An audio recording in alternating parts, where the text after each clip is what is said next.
Welcome to Westside Wednesdays, the G-Lew Show on Blog Talk Radio. I am your host with the most, G-Lew, your maestro for the evening. I am joined by my lovely co-host, the lovely Miss Queen Jean. Good evening, Queen.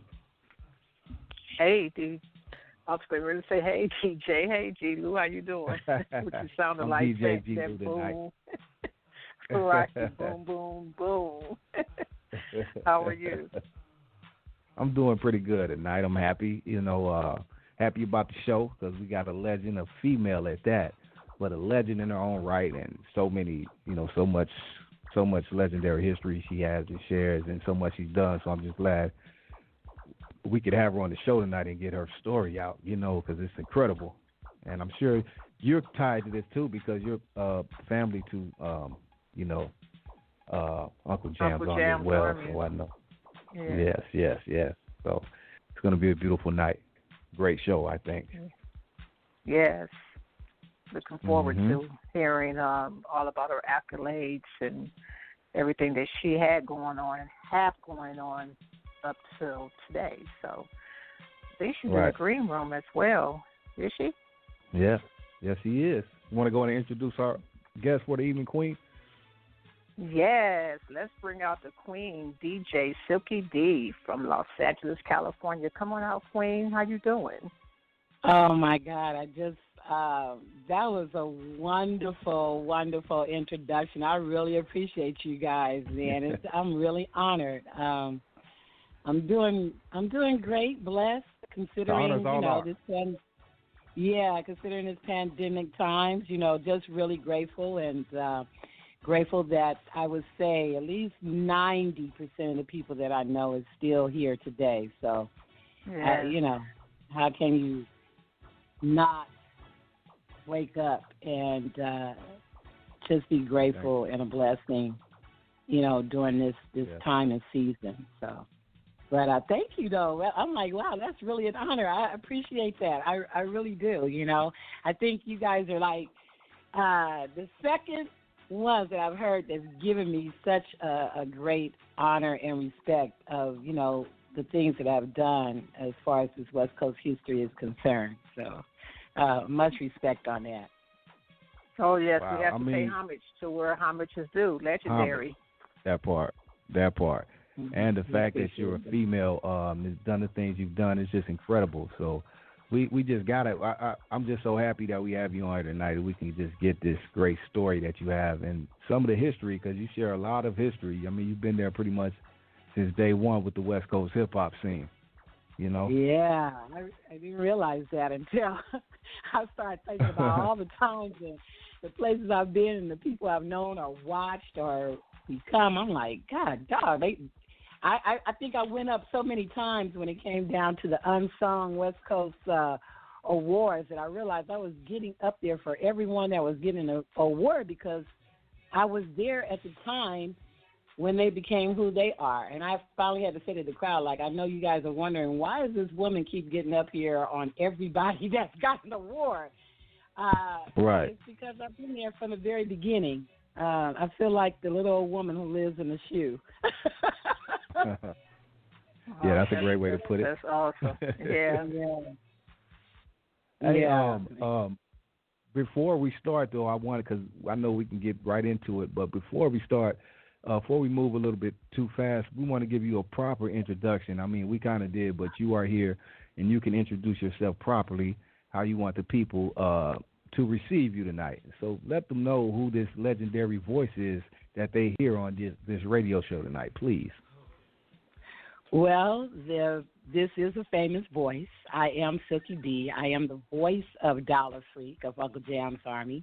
I am also the first female DJ in hip-hop history, although there's been trying to have many that say otherwise, but mobile-wise and club scene-wise, it happens to be me.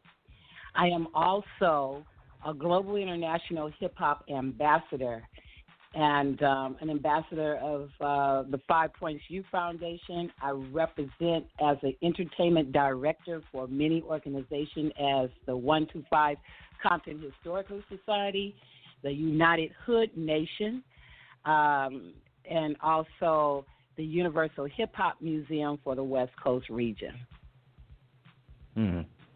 That's a lot of hats you wear.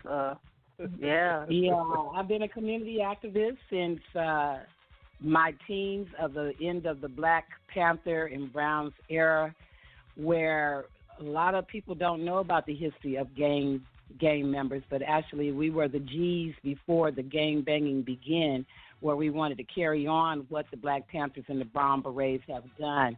And unfortunately, when they poured in the gangs and the drugs in our community, that's when it turned left in its evilness, and this is what we have today. Hey, Miss Silky D, I mean, how do you want me to call you? It's all right. Call me Silky D, Miss D. Is Miss D. I'll say Miss D. Okay, Miss D. Yes, you were not only there for the start of hip hop on the West Coast, but just like you mentioned, the start of the gangs, how they came in after the Black Panther Party. Yeah. What can you say about those two? I mean, they're totally different, but they had a great impact, both of them, on the Los Angeles area. Obviously, the gangs a little bit before, and it took a bad turn. But what can you say about the start of those things? How you seen it, and how it just kind of went left, like you said, and just took a whole different turn and spill. And you're seeing a lot of your people, your family, and people that you knew, or youngsters that were coming into this gang thing after the Panther Party. Because, like you said, a lot of people don't know about that.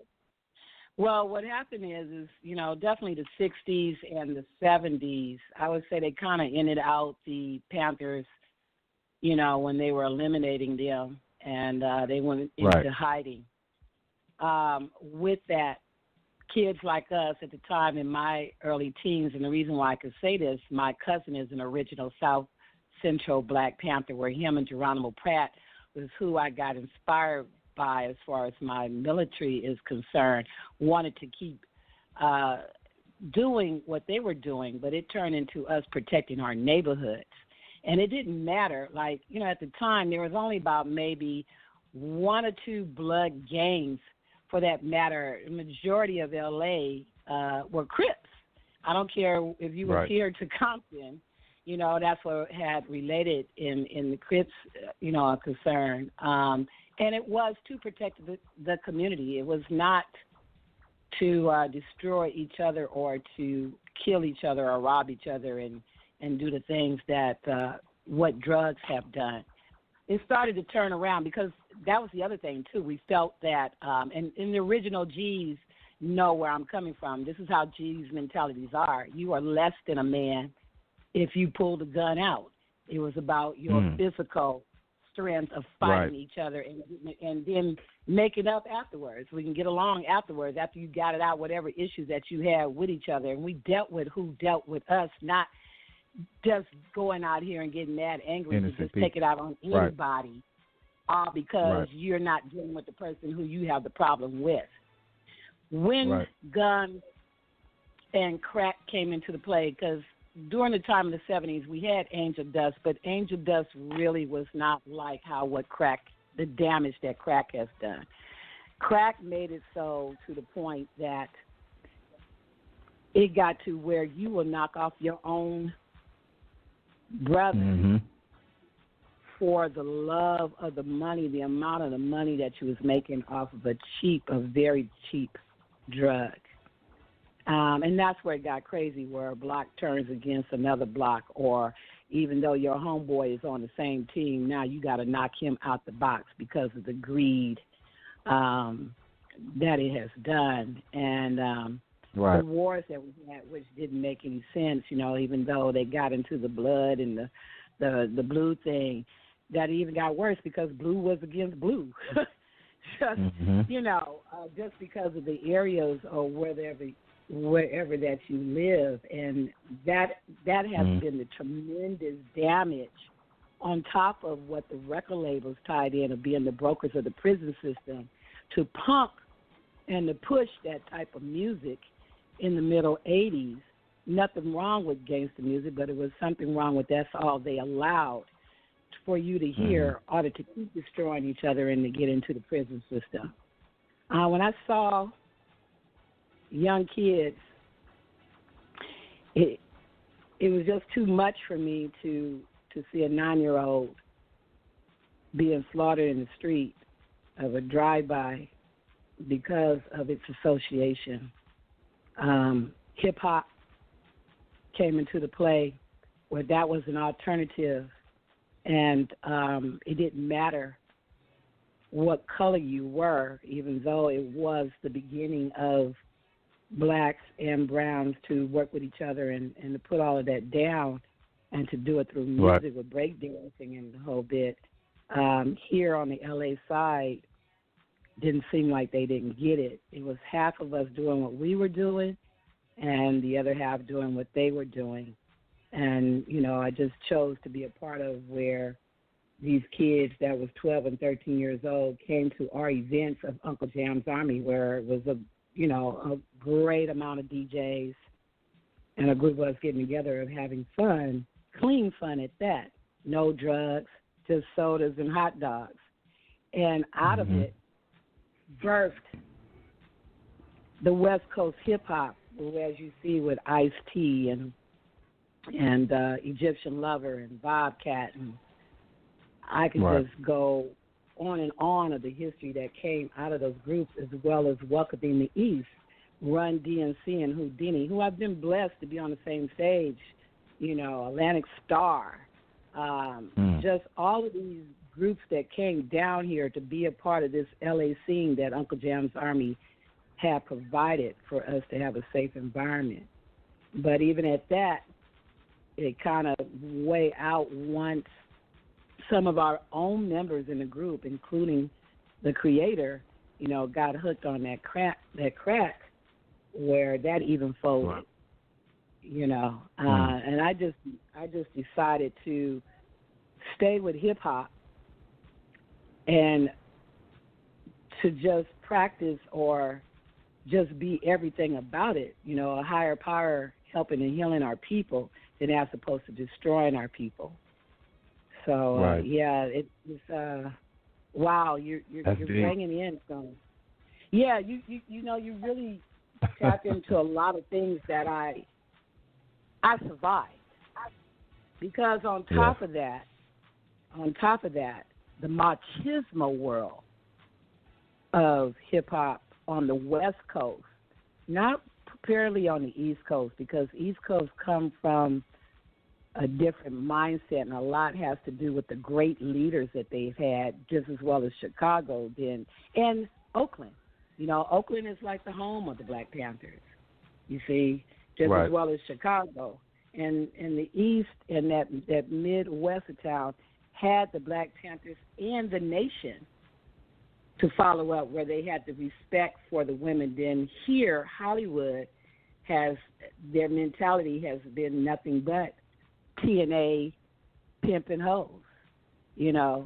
And with that the West Coast mentality of our men and how they feel about the women that's been in this game, we, even though I have this huge respect, they really don't give us our just due, like what you hear what the East Coast do, or like what you hear what Oakland do, you know. And there are few, because of the fact that they grew up in my environment or around me, or been one of the kids that I actually housed, fed, worked with, and worked for me. I have that. You know, I have that respect. But I can't say for the rest, because of the self-centeredness and the eagerness that the West Coast have had, which took me a long time to forgive the West Coast. I was angry at the West Coast. It took me a very long time. I got, you know, during the Suge Knight era, even though I was offered to be a part of it, I turned it down.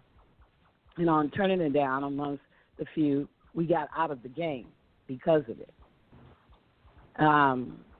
It took about 10 years. I mean, after the destruction behind that, for me to come back, it took a handful of West Coast legends that came to me and said, hey, Queen, we need you to come back to mend that, because that's what it's going to take amongst a male-dominated game. Let's face it, entertainment business is a male-dominated game.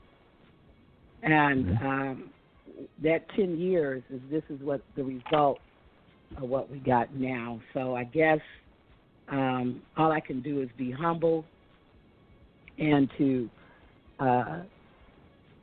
be grateful that apparently my job or who I was of being the very first, along with J.J. Fad being like the first salt and pepper group here, to take on that role or that mission to bring the West Coast back. And then knock down the beef that the East Coast and the West Coast had. I had to take that risk 5 years ago going to the East Coast to make sure that we are all at peace and to stay at peace and to make sure that everybody in this game will get recognized of their just due.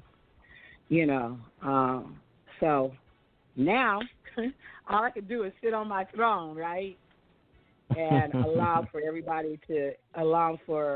everyone to really make change, to really go back into history to understand the damage that we allow for supremacy to do to us, and understand our true value of self as well as our wealth, and be on top of that. Since we are the creators of it, we need to own it and pass it down through our generations. When every other generation has taken that from us, we need to now own it and claim it. And this is the reason why I go around here and be who I am as being the Entertainment West Coast Region Director for Universal Hip Hop Museum. So. Right. Miss D, you opened up a big can of worms right there, because I want to ask you definitely a lot about hip-hop. Like you said, it's time for us to own it and do all of this. But as you see, coming from where hip-hop was to where it is now, even though it is the number one genre, it makes a whole lot of money, all of that. But you see it getting farther and farther away from us. And when I say that, I don't mean just the music, but the culture, everything. I mean, hip-hop is so dwindled down now to a small box of really culture left besides the people that represent that, like you, me, and so many others. Yeah. But as we see it, the masses don't probably even understand the elements of what hip-hop is. They just love rap music, and now it is just rap music opposed to hip-hop per se, I would have to say.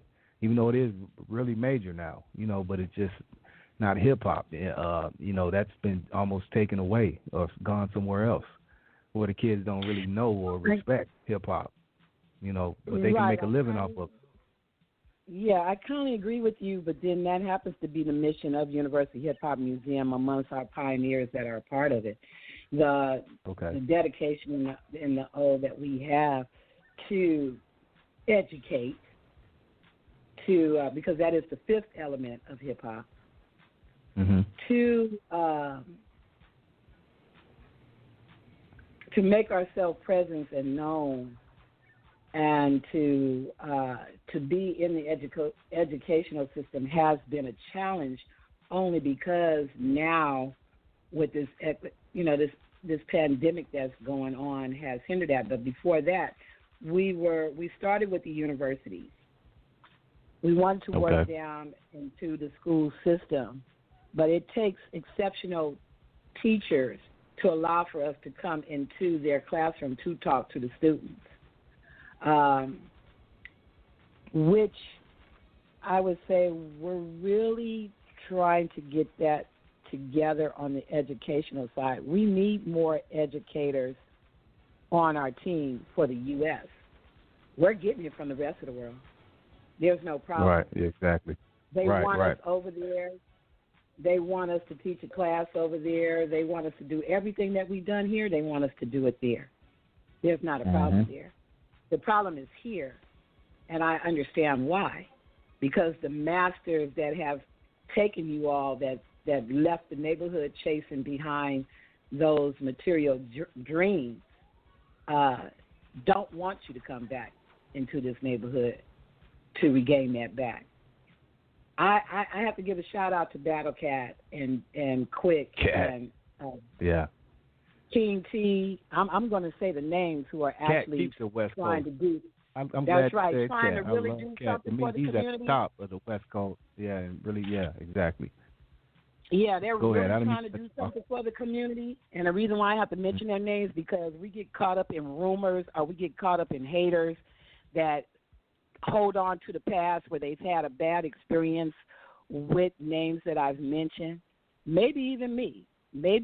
I know I haven't done anyone wrong, but just for the fact that we have insecure people or people hating because of you getting whatever recognition holds on to that, and they keep spreading this disease or those vicious things to make it seem like that's what we're doing today.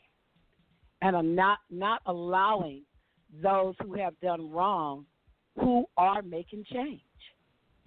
They are really changing. They are really coming back in our neighborhoods, but they have to be cautious. They have to be safe because, of course, whatever damage that is done before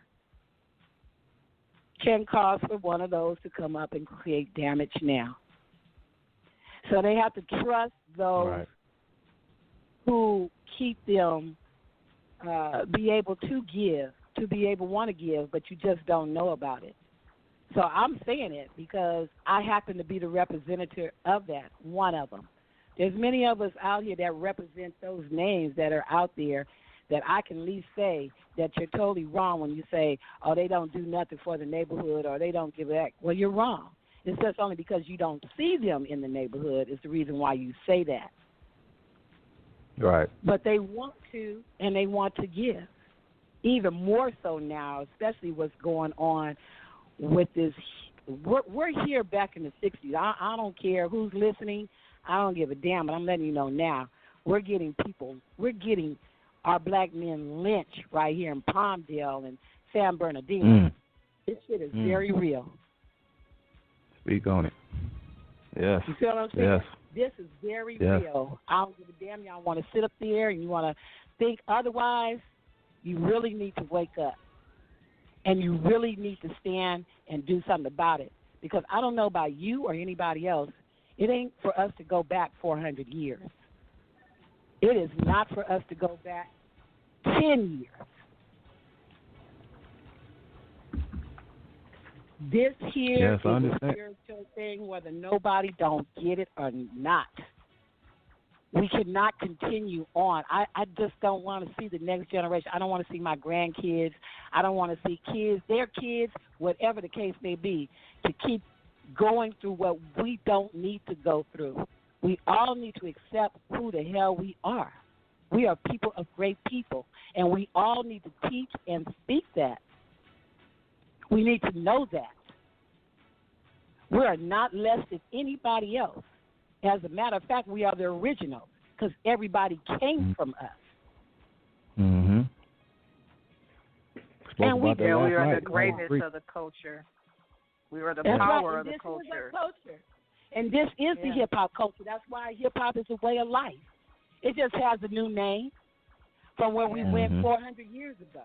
Because I relate the 5 elements back to our indigenous ways.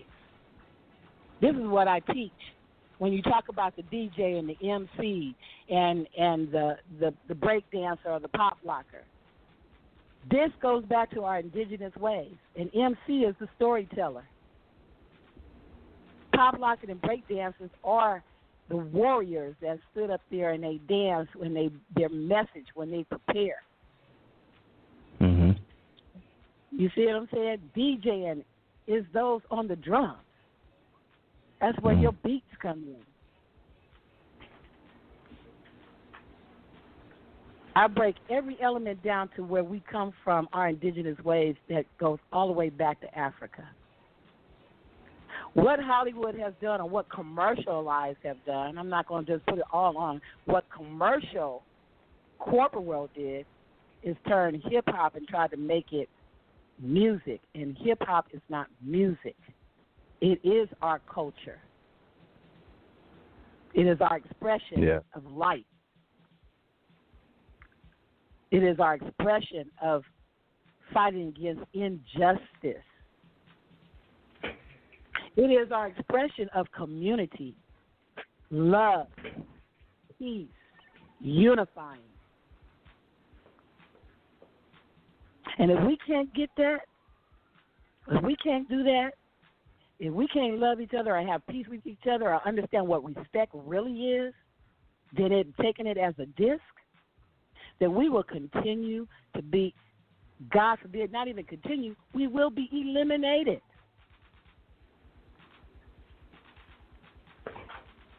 We have to get out of this social, we got to get out of this social brainwashing, because it has been what has set the standard of how we should be.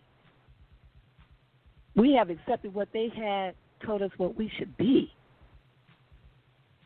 We got to change our educational system because of the fact we need to have the truth there and not all the lies. They say about white privilege, you can't blame white privilege because, believe it or not, their generation was raised to believe that. Their generation was raised in the educational system to believe that. And it was taught to them. What happened to us? Why did we stop teaching about our history of great eventers, of kings and queens? I think Miss D, not to cut you off because Yes, I wanted to say this earlier. I think it goes back, and this keeps coming in my head. The more we talk, and I get away from it or forget. But I think it goes back to what you said earlier, back in them days when things changed from the Panther Party and things came in. But really, those drugs, that crack, came and just changed everything. And not to speak, because that was 30 years ago. But I mean, just to see all the way around that we have never really rebounded from that, even though it's moved on. There's not many people on crack, but we've never rebounded from what crack has done. That's real. You know what I mean? I just keep going back to that. You know why we haven't recovered it? Because the crack generation also created the children of the crack parents to be in the foster care system. Mm-hmm. 80% of the kids of the crack parents ended up in the foster care system. 80%. And it's not the prison system. No, it's not. We're not even including that. You're right, Queen. Yeah. But those kids that came out of the foster care system been on their own. Yeah. Nobody has been there for them, and you're wondering why we have had a huge generation gap.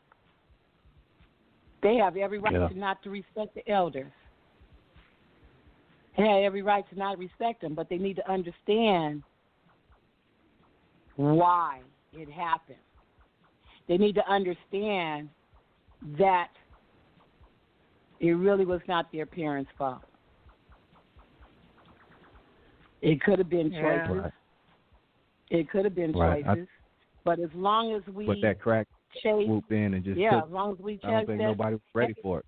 That's right. And then on top of that, check it out. They kept glorifying bling bling, sex, the high cost cars and the whole bit, to the point. Queen was talking about that last night. They keep glorifying it. That's what's going on. They didn't. It's not a past. It's still in the present. Yeah, that's carried on from that era too, because that's what the kids respect. I mean, not that they respect it, but if they all see the money, the flash, they just don't get it till it's too late. Yeah. You got to go to prison, and that ain't it. But as kids, that's what they see and what they respect and want, especially if you're from a impoverished neighborhood and like you said, your mom, or you don't got it like that, that's what you look up to. Right. And the interesting part is we really don't have a impoverished neighborhood, because if we did, white folks wouldn't want it so much. They wouldn't be trying to gentrify it. We have to see the value in our neighborhood. I tell my neighbors that era, why should we move? Right. Why should we move? Why can't we just make our neighborhood better? Why can't we just do better? Why can't we respect each other? Why do we have to trash and mark up things? Why do we have to be angry at each other? How come we can't respect each other and just do right? Everybody wants to live in something nice. But again, that goes back from that era though, because this is when everything started. When the jealous, because before that we didn't have, not that we didn't have much, we had what we had and respected it. When crack came, like you said, one person got the money, one doesn't. You know, your home, this, that, the flat. So people get jealousy, and then that's what brought the violence in. Even with the gangs weren't that violent and all that. This brought the major violence to 80% more. You know, and then everybody had the mentality, and a lot of those mentalities stayed from then to now, to how our attitudes are and how we think and how we're raised and how we're raised to think. Like young black men in the inner cities are raised to not be no punk, you know, or maybe be in a gang or not be this or that or that. I mean, so it's certain rules we think we need to abide by or live, unless we're not cool or not, whatever the case may be. Really growing up young, when you get older, you learn all this bullshit. But when you're young, these are the things that are all surrounding you as a young black male. Yeah, that young black male and that young black female. That's a whole other story. That sure that guidance or someone to say, hey, you know, someone that male that architect that everybody respected in the neighborhood that you knew you did not mess with. And sometimes when they took the time, the men used to be in the community where they took the time with the kids and talked with the kids. It wasn't the women. I grew up at a time where the men were the ones that came out and they talked to the kids, where they told stories or they may watch a baseball game or whatever the case may be. It wasn't the women. Yeah, they was keeping the foundation stronger. They was because we probably come from the same era, so yes, they was and that's keeping why, the foundation. And that's why I asked and I made the call for the real, you know, the OGs, the triple OGs, the pioneers, the legends, for them to come back and let's grab our neighborhood. Let's talk and preach these things when you go on social media, because since social media is out there and it has been the format, talk these things while you're doing your thing. Put in our minds and wake up our minds. See, our minds are not waking because of the food that they eat and what they're drinking and the environment and the air that we breathe. Give somebody something to think about. You can't tell anybody what to do. You just got to wake up the light to give them something to think about. Because mental health is very real. Mental health comes from forgive me because my windows are open and you might hear somebody's car going off. But mental health comes from the injustice of slavery. Mental health comes from the fear that has been placed upon us. Mental health comes from the drugs that have been placed in our neighborhood and seeing the downfall of how we hate each other. You say you don't hate, but you do because you're quicker to kill your own than anyone else. Yeah, it's obvious there's a lot of dislike amongst us with each other. The weekend that just passed shows that, you know, it's so obvious. You know, as much as they protest and say the Black Lives Matter, and you know they're doing this, and it can be confusing to the younger generation, which I believe it is, and this is why they're still pulling out their gas and pulling the trigger on each other, just out there anxious. Just shooting up, you know, just shooting each other up, or just shooting for whatever reason. It's angry for no reason. Angry for no reason. You know, for no reason. It makes no sense. You know, it's really heartbreaking because you think that you see, okay, they get it. They say they're woke, and then you see them fall back asleep. They're not. They're not awake. They don't exactly. Those are opportunists that want to jump on because it's something popular and they want to be a part of it. But see, they're, you know, again, I keep telling you, if you're just a talker, you're not a walker. Yeah. It takes I like that. very strong ones to walk that. I'm a walker. I'm not a talker. Yeah. I like you got that. to demonstrate Like it, that. and you have to show action. You can't just talk Right. it. Because when you just talking it, guess what? That's just for the moment because you want to see self-gratification and being glorified. It's self-satisfaction and self-gratification. And they got to realize it's not about you. It's bigger than you. Right. This is bigger than us.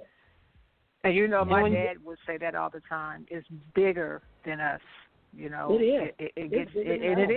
It is. It's bigger than us. You know, and it's just it's heartbreaking. But listen, let's talk about you. Yes, Queen. Right. I'm right. sorry, Yeah. Exactly. I'm so passionate. No, because it's great. That's great. And this That's is great. part of me. That's the thing. But this we has been part of me all right. my life, you know. But right. No, I can relate to that. Yeah, I can definitely relate to that. We every time we have a guest on, since all this madness has come upon us, it always happens. We spend 30 to 45 minutes speaking on this, which is a great thing. And so I appreciate it all, but we want the people to know about who Silky D is. You know what I'm saying? Like the one that Stevie Wonder announced. You know, when Stevie Wonder announced you as the world's first female DJ in 1980, we want people to know about that. We want people to know about your, you know, you being the ambassador for the Universal Hip Hop Museum, and know about your nonprofit organizations and how you created sounds for Tina Marie, the Gap Band, and Cameo, and so forth. My and so God. forth. Yeah, we want people to know how that all came about. Yeah, I've been a lot of first. Well, I didn't realize Queen, I was DJing ever since. Yeah, I agree. Thank you, Queen. Thank you. I didn't realize that I've been a DJ all along. Started off as a little girl DJing for my mom, actually playing records on her record player because I love music. And kept playing, you know. I always was there for my mom's parties. They never associated or talked to me as saying that I was a DJ. And I started, like, DJing when I was out in 1978, officially having my first set of turntables. And I have to give props to a couple of the guys that made me step out even more so, and that happened to be Reggie Jones, RJ Reggie Jones. He DJ'd my first 16th birthday party where when he took a bathroom break, I put a record on. You feel what I'm saying? I learned like, oh, wow, this worked. And then the core man of KGLH, radio personality. And then I would say after that, DJ Magic Mike. Magic Mike. DJ Magic Mike. Yeah, his short career. But he was the ish, like DJ Khaled in that time of the 80s for KGLH, along with Michael Mixon Moore and DJ Tony T, which all three, rest in peace, are gone. DJ Michael Moore. I remember. Yes, he started Street Beat Record Pool. Yep. First black record pool owner of Street Beat. Then turn around and that passed over to Foot Danny James. 2 years later, it turned into Impact Record Pool, which created the greatest DJs out of the L.A. scene that was in every club scene in L.A. And I happen to be the only female about it. That had to be dope. Female DJ. Really wow. Right. Yeah, we didn't have one. Well, when Uncle Jam's Army came into the play, Roger Clayton and I knew each other. Yeah, I knew Roger for 2 years before I got into the Uncle Jam's Army scene.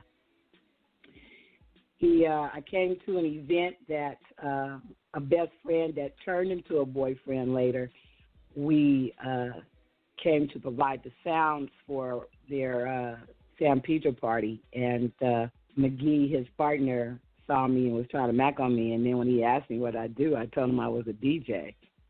And he was shocked to find that out. He's like, you're a DJ. No way, you know. Yeah, I'm a DJ. And then he went and run into Roger and said, "Hey, man, this is a female DJ," like it was, a shocking surprise. And Roger let him know that he knew. And then later, I started coming to the gigs, helping on the equipment side with music people, Edwin Volks, the Black Man of Sounds, and they finally had, allowed me to get on the tables. And with that said, I started being alongside with him and Egyptian Lover. The Cat Crew came into the later scene with Bobcat and Kit Kat and Battle Cat. They came in later. And during that time, all in that year, it just seemed like all in that year, I'll just say I was like the most popular thing.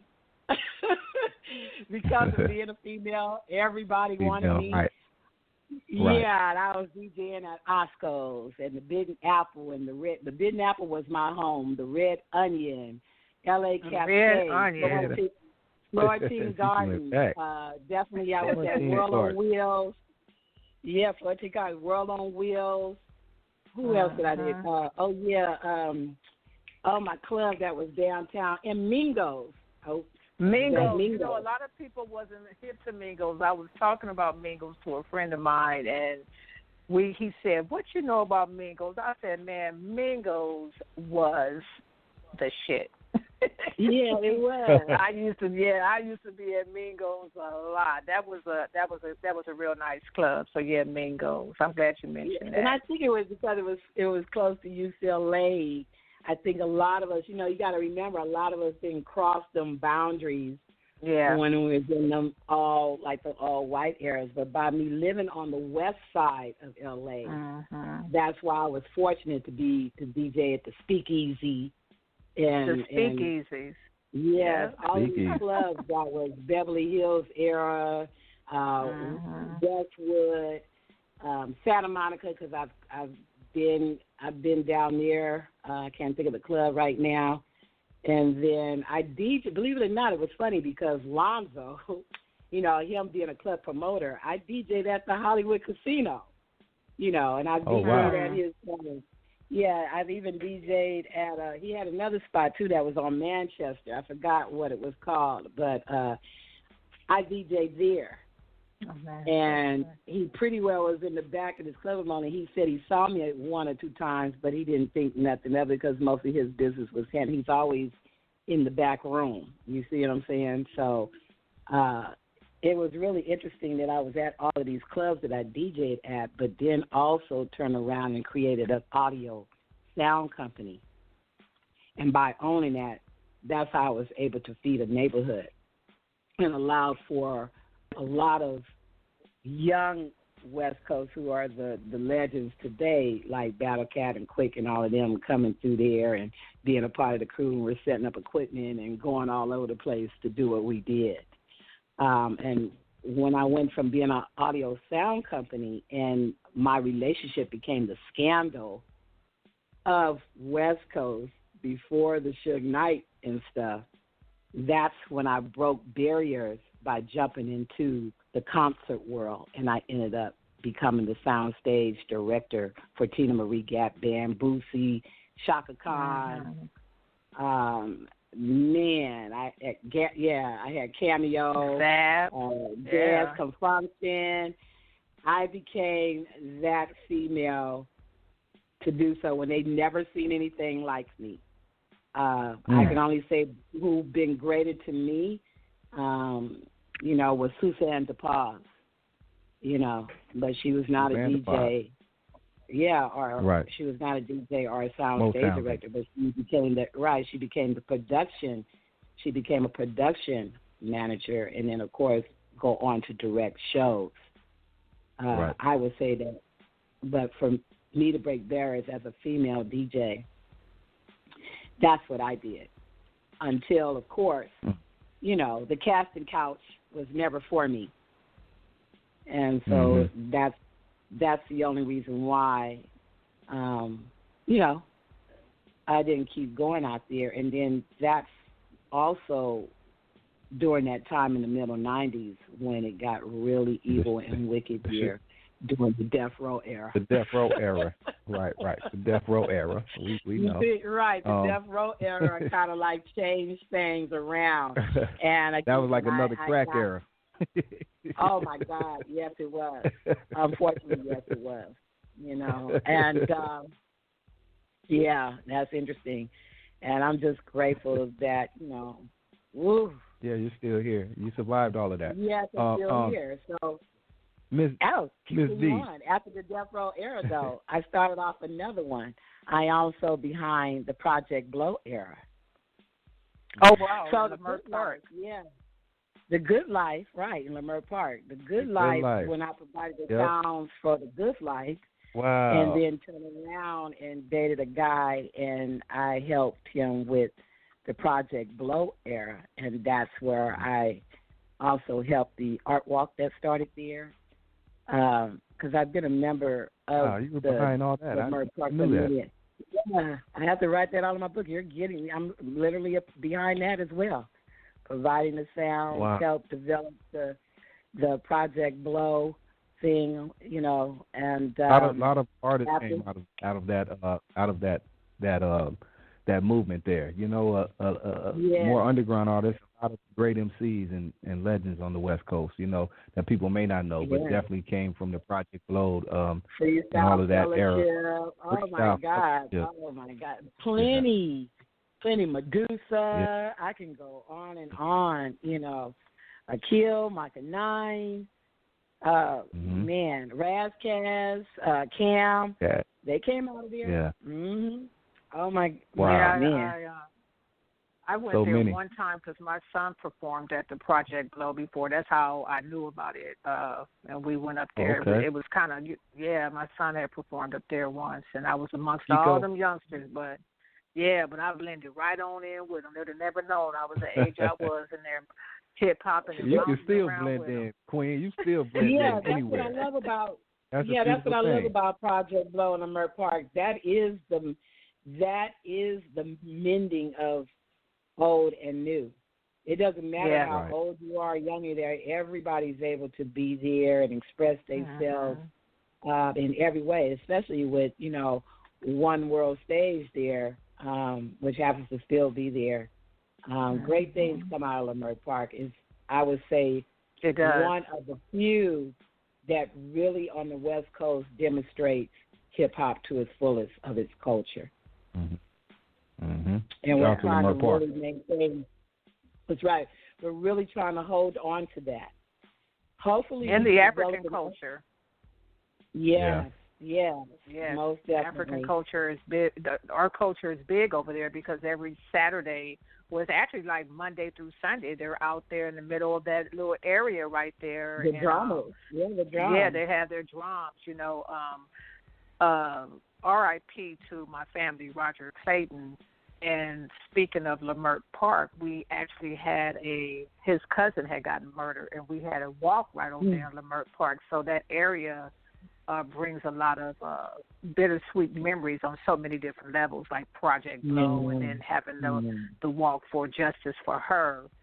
So and it is the community blending of the hip hop culture for the West Coast. Every time someone happens, no matter where they are, we hold the visual right there in Leimert. Exactly, right there. There. And I'm really trying to extend that. That's the reason why we have the 5 Points Youth Foundation, which I have right there on Western and Florence.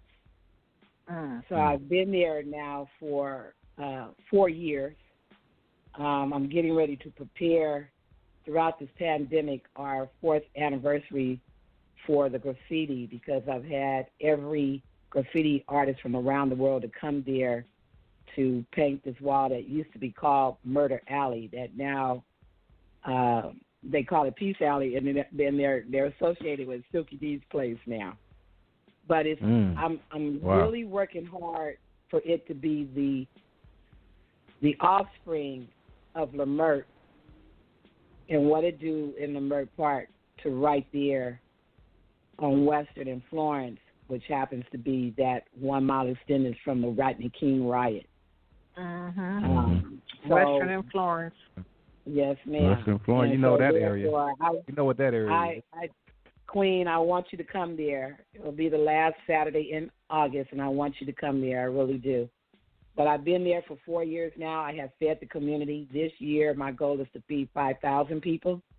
I also have provided for the homeless there. I've given them clothes and blankets and stuff. We've had many artists come and record their videos in that alley. What I have done for the graffiti artists is last year, for me to hold the event, I held accountable to the board members that for the graffiti artists to do their thing, since they're giving back to the community, that in turn, if we ever sell a shirt with any of their artwork on it, they get residuals off of it. Mm. We have to change our mindset of how we do for those who want to do for us. Exactly. Why is it that those that want to do for us, nobody don't want to give them nothing? Nobody gives nothing to the walkers that really are about the community and about the people. We spend our money to everybody else that don't give a damn about us. How come we don't spend our money to those who do? How come we don't buy for those who do? When I was in California, Leimert Park was my area that I would go to get anything that had to do with cultural. The black art, the gear, anything. That was my go-to place, was Leimert Park or Shades of Africa and Long Beach now. It was those two places, yeah. But Leimert Park, you can go there and find any and everything that you would need, and also get educated from the store owners when you go in there and buy stuff. They educate you on things that you didn't know, so you'll know what you're purchasing. They'll give you the history behind what you're going to purchase. Some people didn't know the history on sage, history on incense. It's not just an incense. It's not just a bundle of sage. That's why they have different colors of sages, because each one of them represents something different. And a lot of people don't know that. And that's, again, following the trend. You have to do your homework. You have to do your research. You don't want to just get stuff for your culture and don't even know what you're representing. Right. It used to bother me when I would see white folks with the puka shells on. I used to really get vivid with that. Like, do you even know what you're wearing? You know what I'm saying? So I had to learn to keep my mouth shut on that, because to them it was just fashion. But it's not just fashion, so, yeah. Yeah. So that's why I love Leimert Park.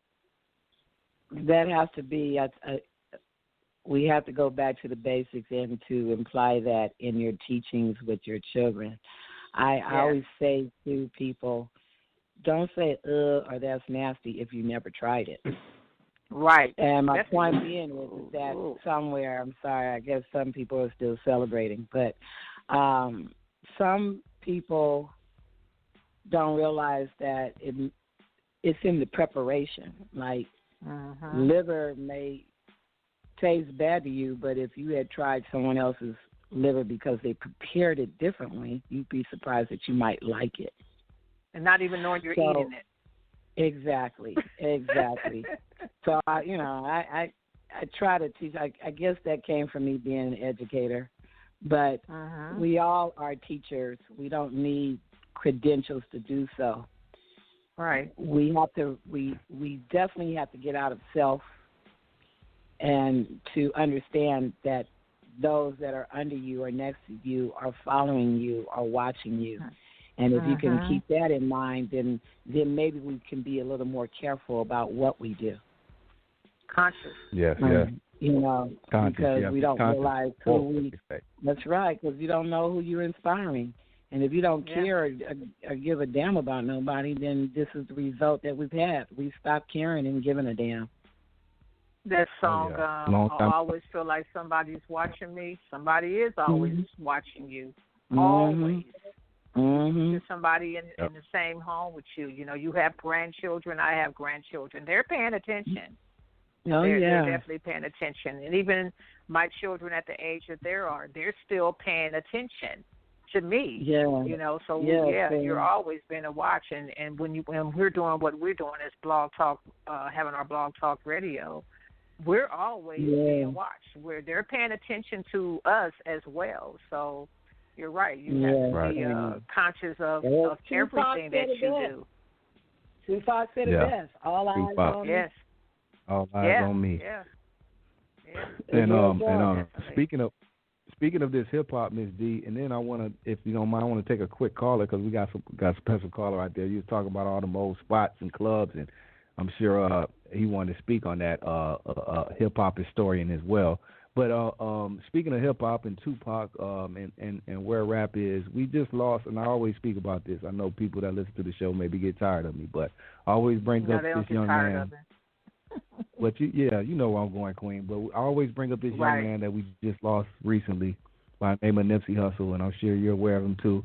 That really did these things we're talking about. Yeah, he came from a different background in gangs and all that, and he spoke about that. But his main focus was to educate and empower the youth and show them different ways and better ways. And we lost him. He was one of the last ones, one of the ones that were really doing it for this youth and people that could really respect and look up to. Not like he was just a conscious rapper. He came from that, so the people can respect that, but then respect what he was trying to show and teach them as well. Yes, Nipsey, that really.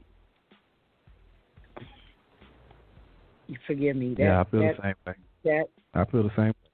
Don't. That really, it really hurt me because Nipsey was a part of the University Hip Hop Museum.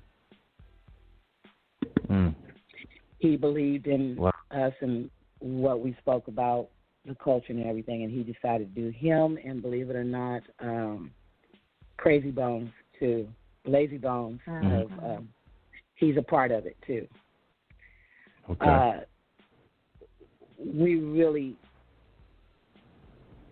He was our representative to get the young. Exactly. And it really hurt me because one, I used to go into his shop before it got like what it is, when it was just only in the corner where he didn't even have the T-shirts and a condenser yet. Right. And to be having these conversations with him and what he was trying to do. And when that incident happened, by me being a G, we're able to get information. Right. And right. I saw the video. And I made some calls. I had to make some calls, one, because I knew immediately his death would have had created another war. And we didn't need that right now after everything that we worked hard for and the pioneers know where I'm coming from. We've worked really hard to keep this peace going. That was one, to knock down the naysayers and the rumors of what they was trying to create.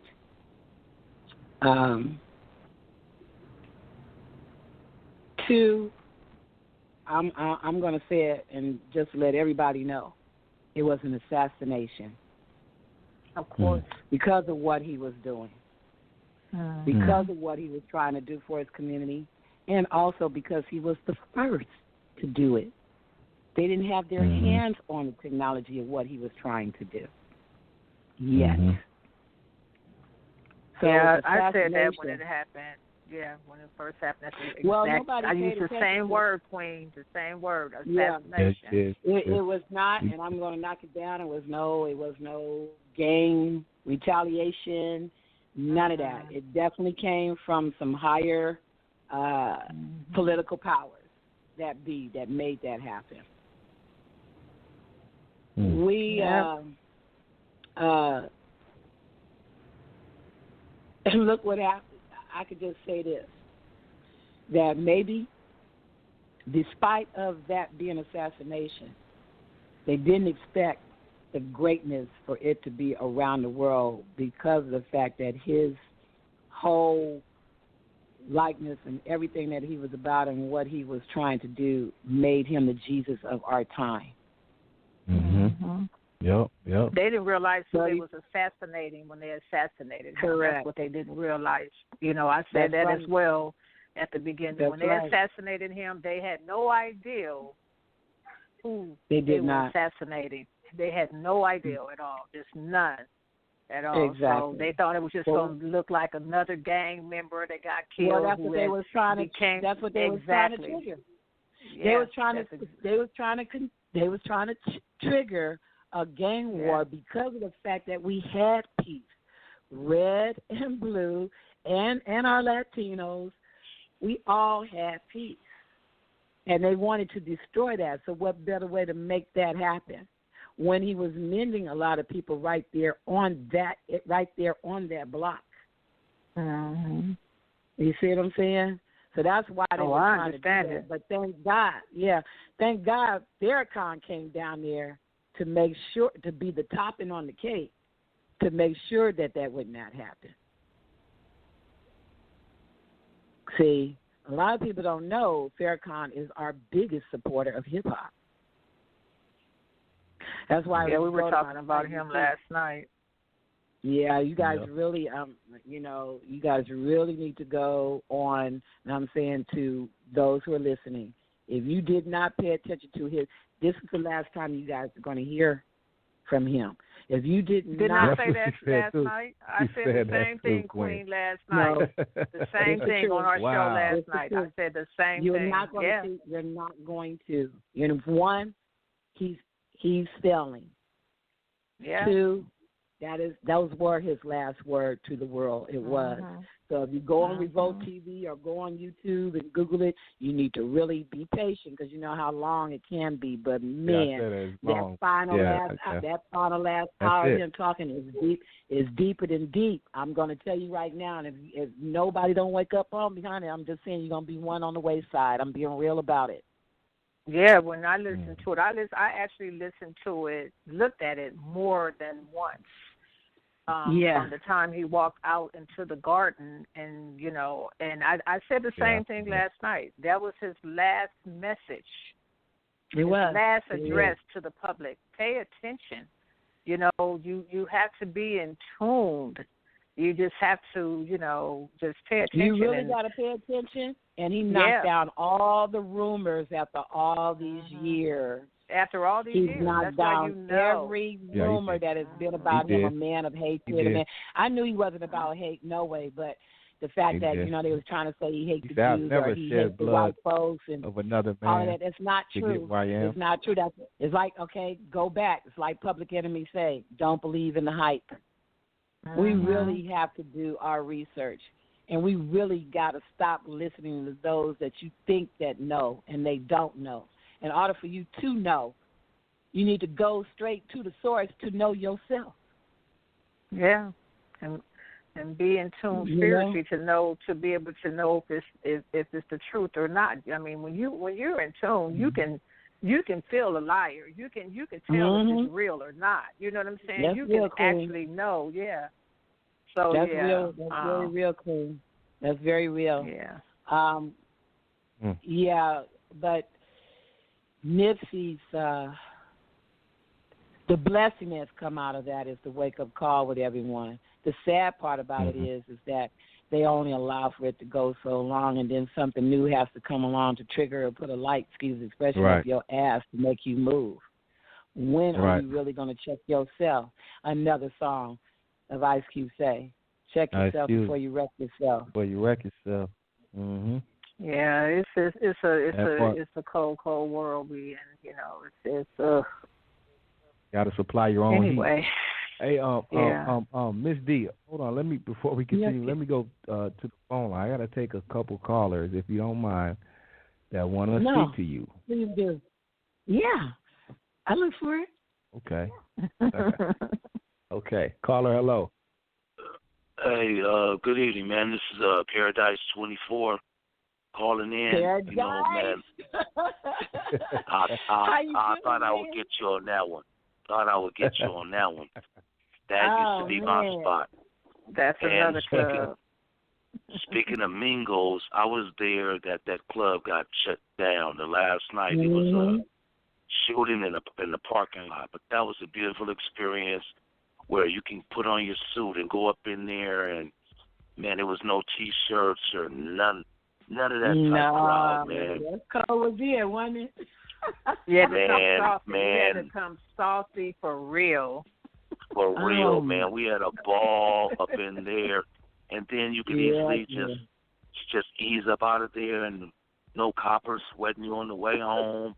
Man, that was a fantastic experience. Also, the Bitten Apple was, oh my God, that was my spot. I held down. Nobody couldn't take the Bitten Apple from me. I was there Friday and Saturday. I DJed there Friday and Saturday night there. We used to go to the Bitten Apple. We would go to the Bitten Apple and then swing up La Cienega and go to Jackie O's and the Subway all in the same night. We did that in the same night. But anyway, man, what I really want to say is that Project Blow, you forgot about Abstract Rude, man. That's my boy as well. Abstract. No, I didn't forget about him. We got so many great, that's my Abstract. boy. That's my boy. Yeah. That's my boy. And Freestyle Fellowship, man. We go like super way back. Super way back. Yeah. And also, the Queen Medusa. But that's kind of inspired me to really be serious about hip-hop when I could go up there in that little crowded-ass spot on Crenshaw and listen to all of MCs, and you couldn't even snatch the mic out their hand. Everybody had spit. You feel me? Man, and Queen B. Hall we did thought not we allow was from L.A. no cussing. You had to have exactly. Queen B. Hall did not. She was the mother of the son that owned the spot, but she definitely allowed for at the Good Life. She was the mother of the son who owned the spot, and she did not allow any cussing for those events to go on. But Paradise, you can also let them know who came out of the Good Life, which is a hell of a great director today that we know of. Well, let me think about that one, because now you kind of you snuck by me on that one. She was in a great. But I remember Paradise was the Thursday night joint. It was Paradise was Thursday nights. It was only on Thursday nights. If you go on Friday nights, you was kind of flimsy, because remember, Friday nights was for the other people. Feel me? Yeah. So when you say Paradise, first thing somebody would say is, what night do you go on? But anyway, man. And I never DJ'd at the Paradise. I never DJ'd the Paradise. I came there to acknowledge other DJs. Plus, Uncle Jam's Army had a couple of their reunions there at the Paradise. Yeah, it was a spot. Eddie Murphy stepped on my shoe one night. Eddie Murphy stepped on my shoe one night and looked at me, saw my shoes, and apologized and bought me a drink.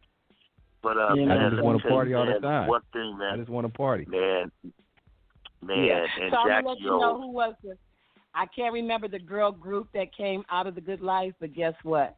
It was Ava DuVernay. Ava DuVernay. Wow. She came out of the Good Life and used the Good Life as her thesis when she graduated from STEM school. She needs to do a documentary on that. God, she did that, because otherwise than that, we would not have any history of the Good Life. She did that. Yeah. For her. And the funny part about that, she has a sister too, Andra DuVernay, was like real fine.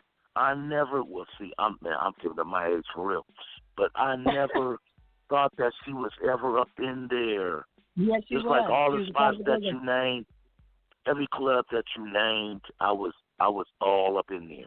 And the funny part about it, when you guys had spoke on the Farrakhan, I watched that in its entirety. And when he said that might be the final address, I kind of sensed it, because when they told him to sit down. You know, and when he sat down and he took a sip of water, that kind of like got him, you know, back rejuvenated, and now he really was going to let everybody have it. Yeah, he's been on the radiation. See, I wasn't aware of that. Yeah, a lot of people didn't know he had cancer. Yeah, he had I know he's old. But he gave a hell of a speech, man. He gave a hell of a speech. It was powerful. It was very powerful. Well, it was deep. It really was. No disrespect for you. You're totally correct, but his speech was not a speech. It was definitely the message. A powerful message. Him and Dr. Claude Anderson, he's also ailing.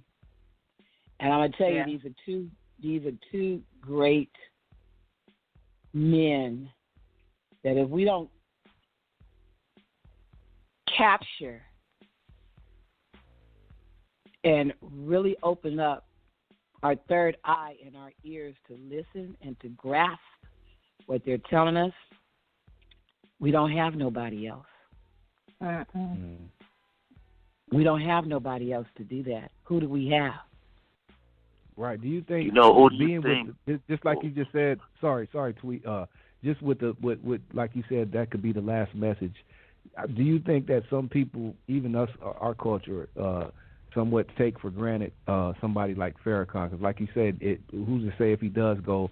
We really do not have anybody else. We've already been speaking on who's going to be our next leader. We know Sharpton and all of them have had their time, but Farrakhan was the last real one. Yeah, but Farrakhan was the last real one that really spoke for us. And do we take for granted? Because, say, for instance, like you said, this is his last message, or he passes away. Would we have taken for granted what we had, and where do we really go from there? Because that's what we've been speaking on this whole episode. But that's the reason why hip-hop has to stand up. Hip-hop really Do It All ran for mayor last year or the year before, and I told him, don't give up. It's our time now. We're at this age that we need to be in these political roles. Because if we don't, our generation is not going to follow.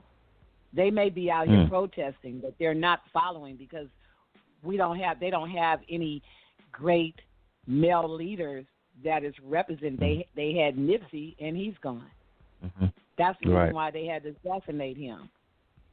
Now, I'm gonna tell you who's kind of like stepped on another level, but I don't think he might go into politics, and that's Battle Cat.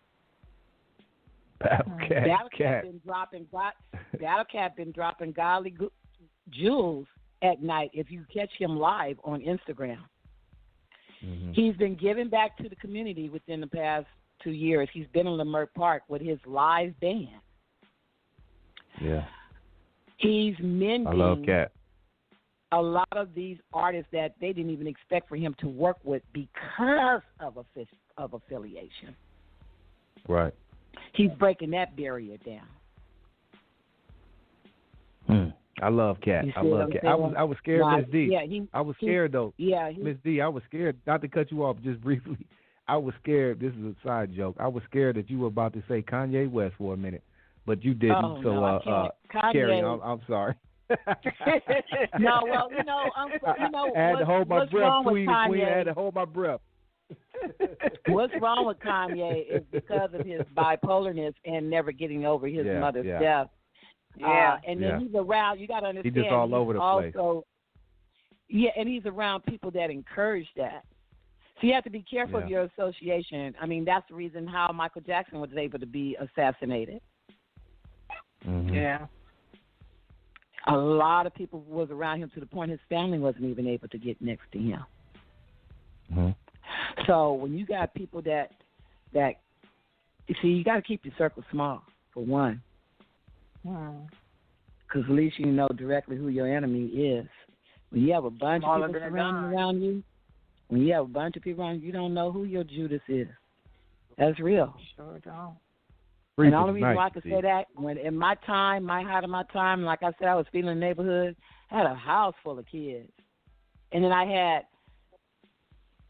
friends, or I could say so-called friends that was around me because, of course, females was able to get next to these rappers and stuff like that. They able to get to the clubs free.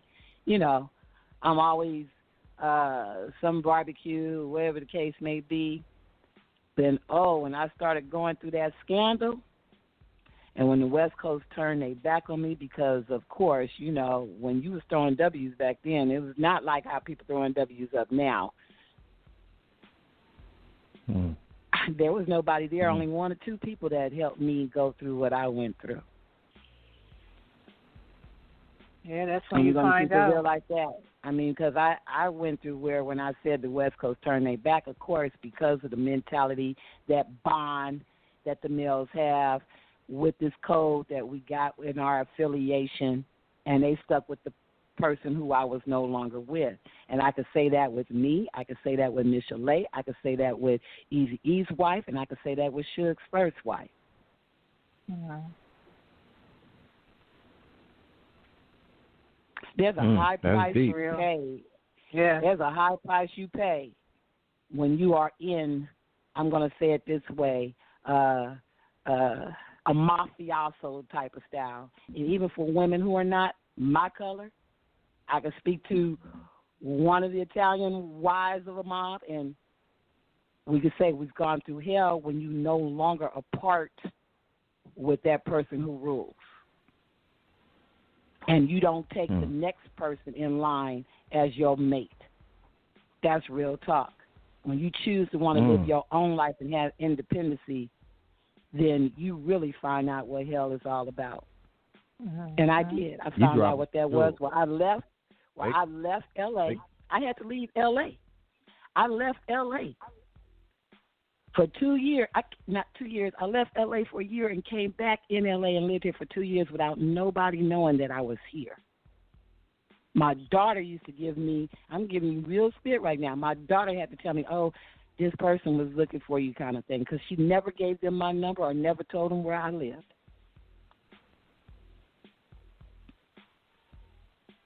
Because of that code, that bond, that when you're associated under an affiliation, the women suffer from that. Roberts, he's dropping it tonight, y'all. Wow. And I did. Yeah, I have a code too, Queen, that don't give out my number unless you call me and ask me if it's okay to give it out. And I do the same. I don't give out anybody's number unless I call them and say, hey, so-and-so want to make contact. Because you never know what people's most... Yeah, that's the code of the industry anyway. If you got mad rep in what you represent, you definitely don't want to mess up your reputation no more than, that person who, you're right, of their alternative motives. Mine was more so of a life and death situation.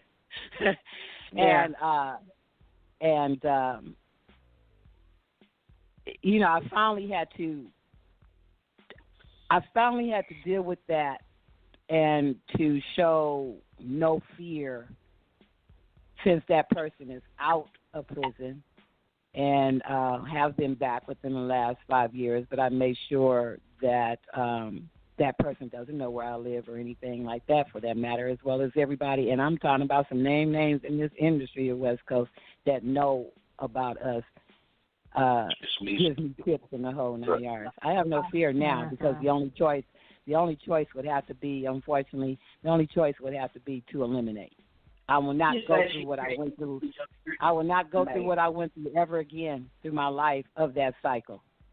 Never, ever will I go through that again. And that's, unfortunately, that's where it would be if that would happen. And I had to face that person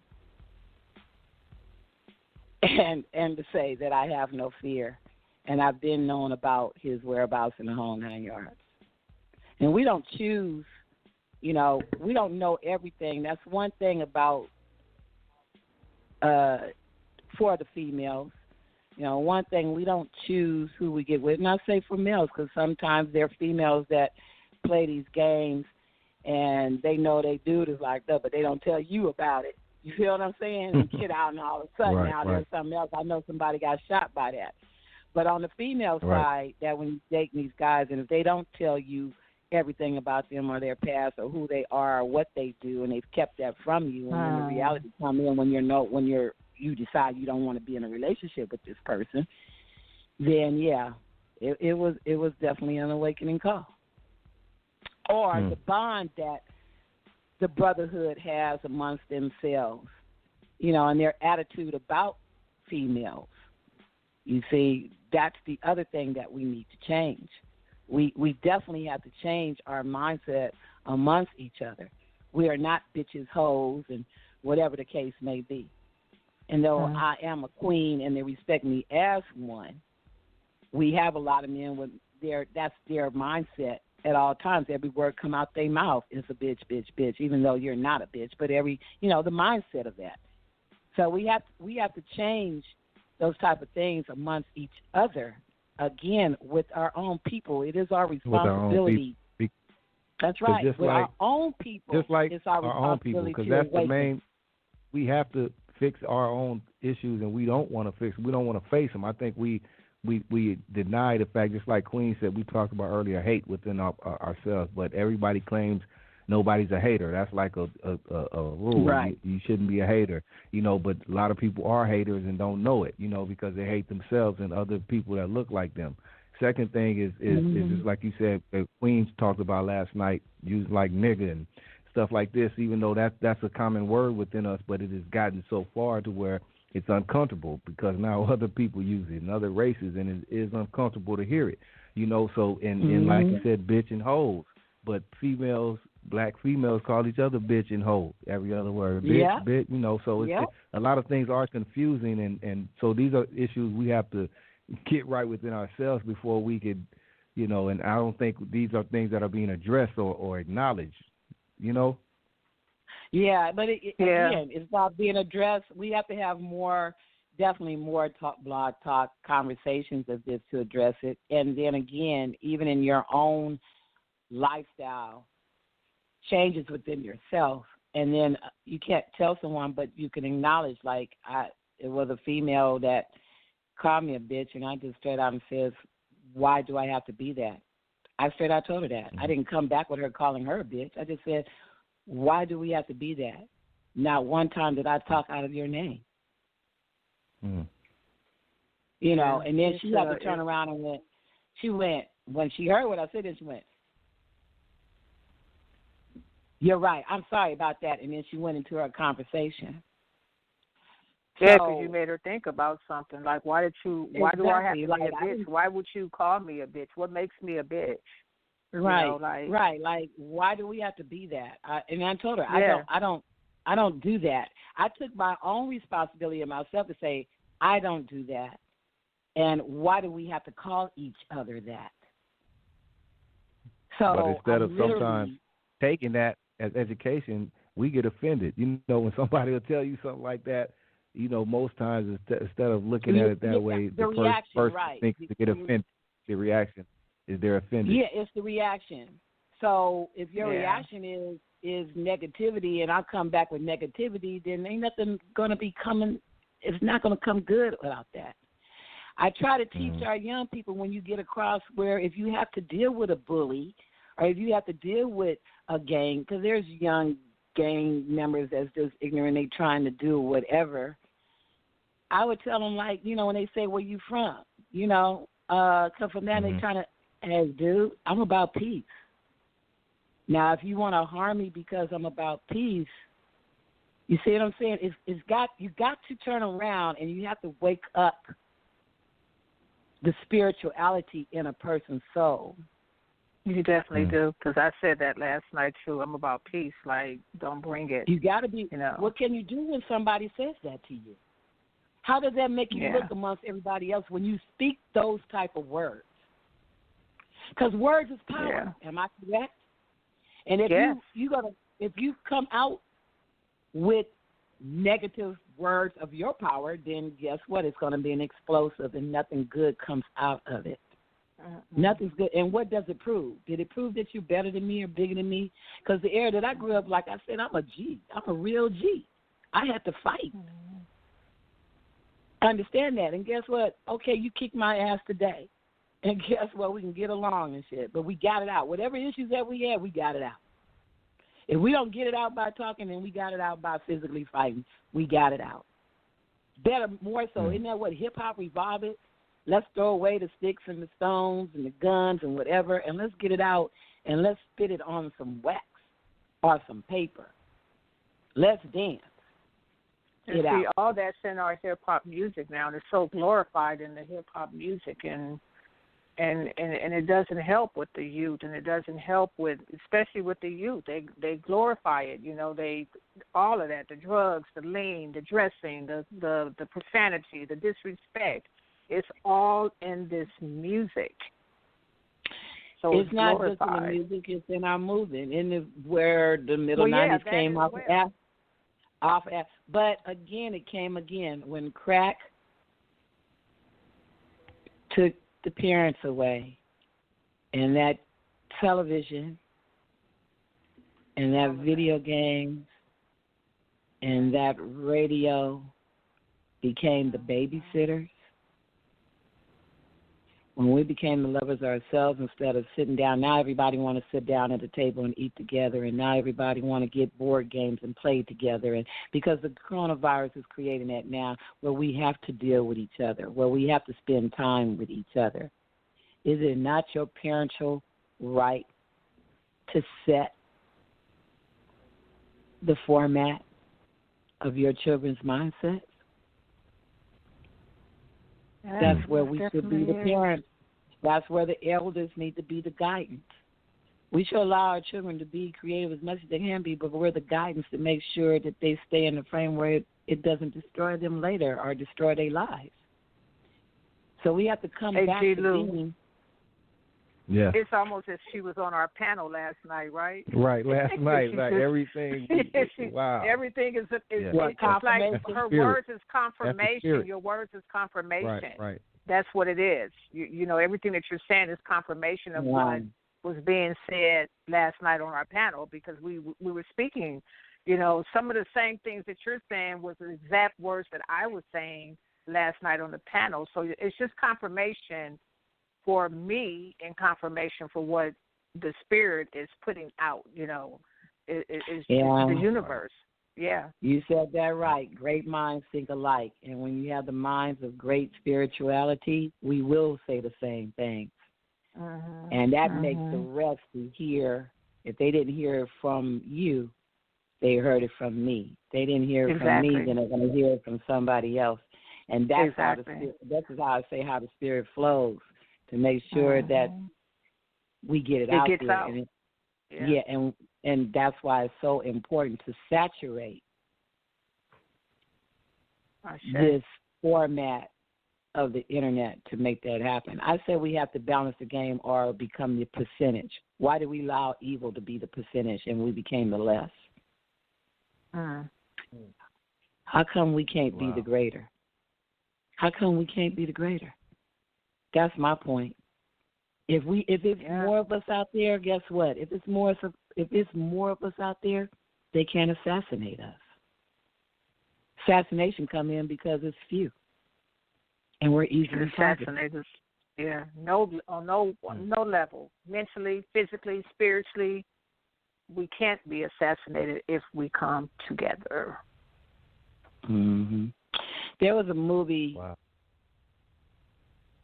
that I like, and that was I'm just going to say it. It was the movie where Wesley Snipes and John Leguizamo and the white guy that is dead now that did the Ghost movie. Patrick Swayze. Fu Manchu or Madam Fu. Yeah, Patrick Swayze. Wong Fu. Yeah, that I don't really know. I can't even speak on that. I don't know. That's the Tu Wong Fu. I see that. Yeah, you know what I liked about that movie? I liked the fact that this country hick town embraced these men who, of course, they were gay and trans, but the fact that they stood, the whole town stood up against the police officer that came there to arrest them or to do something to them, and they all said that they were this person. And with that, I said to myself, would that not be wonderful if we, as people, because we're doing it with the George Floyd, where we have everybody around the world to stand up and we all represent the one race situation. Racism came in with our color. Although, yes, okay, I'm black-minded, but we're not black. We all need to, and I'm saying this, and there's going to be, oh, she says she's not black. No, I'm not black. I am a Moor. I am indigenous. I come from. We got to know where we come from, because as long as we claim black, we will never have reparations, because the Constitution does not support us as being black in America. You see, if we know where we came from, where our country, our lineages, where we come from, that's where reparations will be rewarded to us. We have to know who we are, because they allow color to be the racism to fight against one another as a human being and having human rights.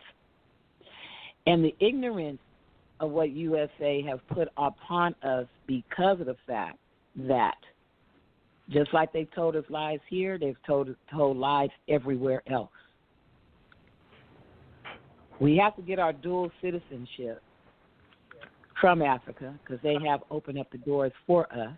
This I do know, as being a global ambassador. We have to knock down the naysayers or the ignorance of saying that Africans don't like us, and we don't. That's not true at all. 13 of the countries in Africa donated billions of dollars to have a Wakanda there for us to reside there. Africa, diaspora, has been here for 10 years and can't understand why Black America has not tapped into the resources of the money, the businesses, the land, why we have not when everybody else has. Wow. We did Africa Week 2020 I did Africa Week 2020 on Facebook 2 weeks ago, showing us here, for those who wanted to pay attention to that, to see for yourself real princes, kings, the presidents, all of them telling you that they are here for you, an opportunity. If you still want to live here, that's fine. But we need to tap into their banks. We got a lot of, don't think Black Hollywood ain't doing it. They're going back and forth over there. Our boule, as we want to call them, because they are. And the reason why I say that is because I feel that there are blacks who hate blacks, and they don't help. As many million black millionaires and black billionaires that we have, there's no excuse why we cannot have Black Wall Street in our communities. And it's going to take hip-hop to do this. It's taking hip-hop to do this.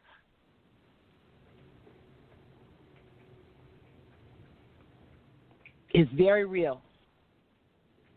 You're hearing it from me. Miss D, you brought the word tonight. It's very real. It's very real.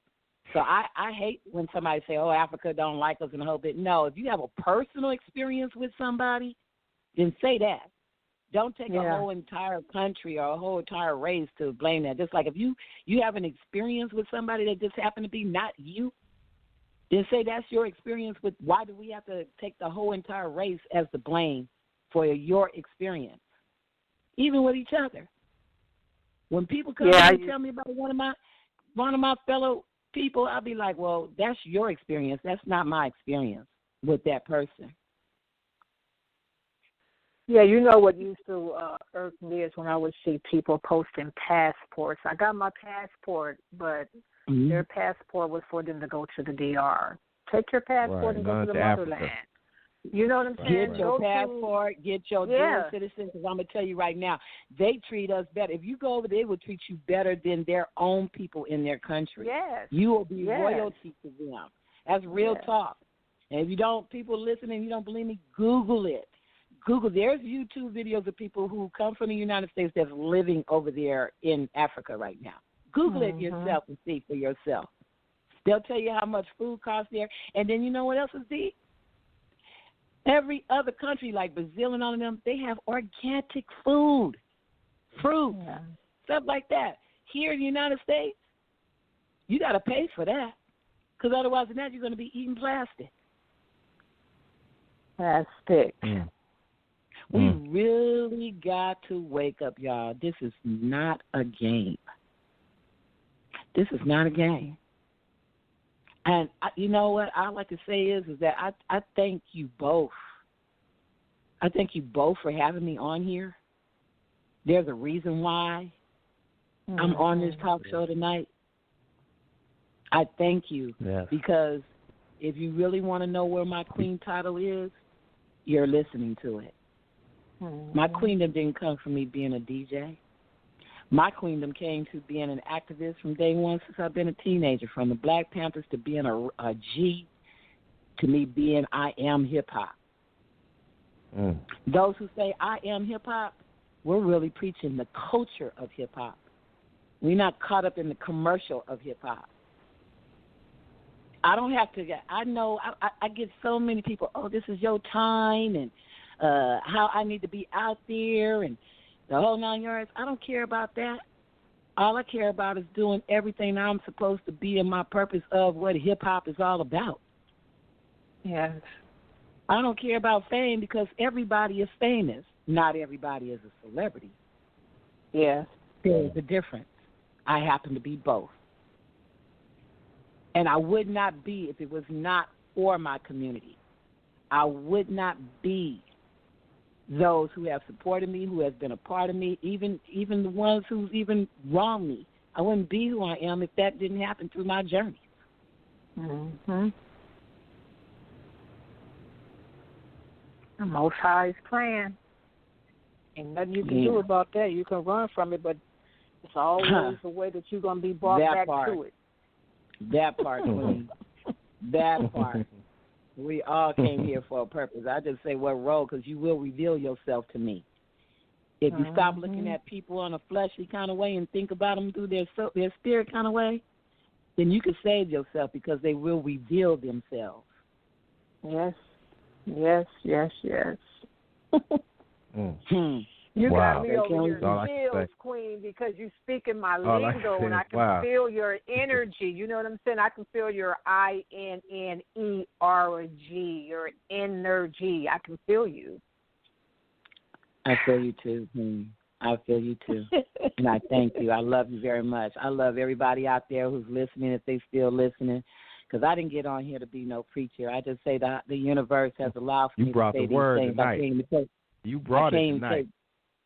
Thank you. I came to claim, but I feel you. Yeah, it was supposed to be. It was supposed to be. You know, we try to stop it and bring it back to your musical, your journey, your DJ journey, but we went right back. So it was meant to be. Period. Yes, Queen. I didn't think, I didn't want my daughter. Yeah, my daughter, the things that I saw in the entertainment game, I didn't want her to be a part of it. Yeah. And then when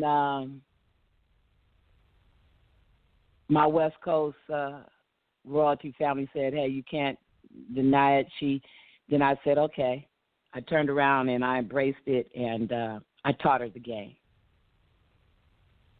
which, as a parent, I'm so humble and grateful that every parent wants their children to elevate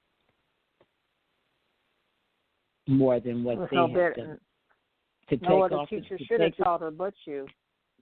That's right. To take the torch and take it to another level, which she has. I'm proud of her. She is holding her game. I mean, she's on top of her game. I am proud, so proud, as that, of her taking my teaching and then take it to another level. Every parent should feel that way about their child, then to compete against their child or to try to be greater than their child. Should never be. The reason why you have children is to be an elevation of you. Mm-hmm. That's where the embrace comes from. When it takes a village to raise a child, it really does. Yep. And we all have to come back to that. It takes a village to raise these kids. And I put the call out there. I've been putting the call out there to the world of hip-hop. And just for those who are listening, what you should do in your own neighborhood, how you can make change. You can make change by noticing that homeless person that's sitting at the end of the block and bringing them something to eat or a bottle of water. Mm-hmm. You know, you can make change by a smile. Yes. Or those kids that come and hang out at your house and show them something new or opening up their world to some things, or support what they do and give them the guidance where they don't get knocked down or making it harder or struggling. We could do one thing about our people, we can make change on not trying to kick our kids out so early, where they're spending their money to everywhere else but putting it back into the home and watch it grow or build where they can own the house down the street from you. Mm-hmm. There's so many ways how we can create generational wealth. If we invest in each other, invest in our businesses, speak with love and peace as opposed to anger, hatred, and jealousy, because those type of things there was passed down through us, through the haters and the masses that have enslaved us. Right. And we've been doing it to each other for a long time, and that's why it's going to take us to make, and not everybody else. It's got to take us, because if we don't do it with us, it doesn't matter what everybody else does. It's going to continue on because we have not changed it. Yep, it has to start with us. Right. It has to start with us, and we have to say that to us. We got to say that to us. I don't care what somebody tell me. Again, it's got to start with us. I don't care who's giving us this and who's giving us that. It ain't gonna do nothing because we haven't did nothing with ourselves.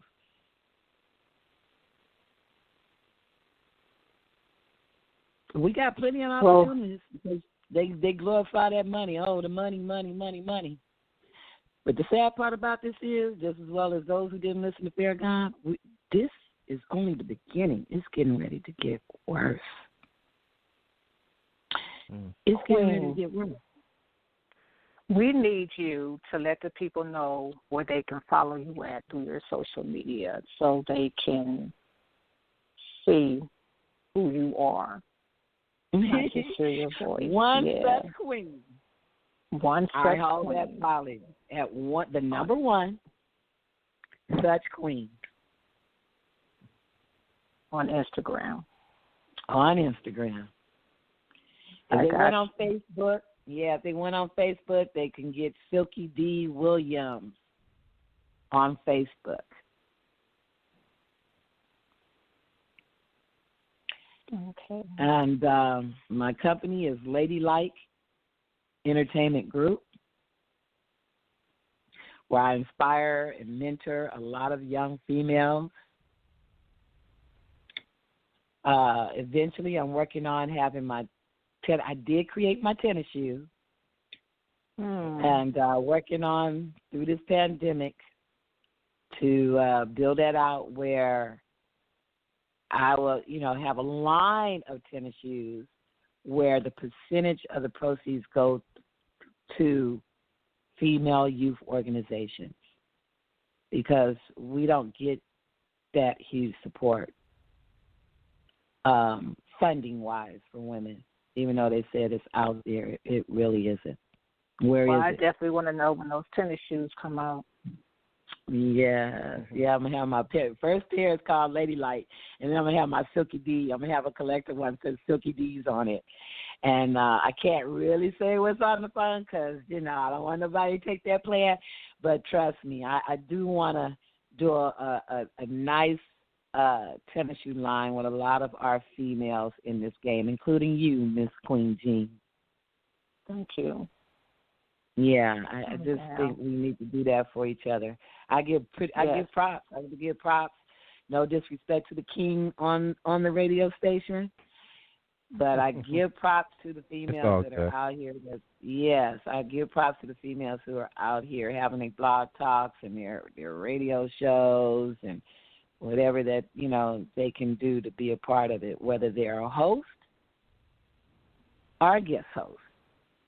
I got to give props. We have to do that because, guys, this is a male-dominated world, and the entertainment game is male-dominated, and it will always be that.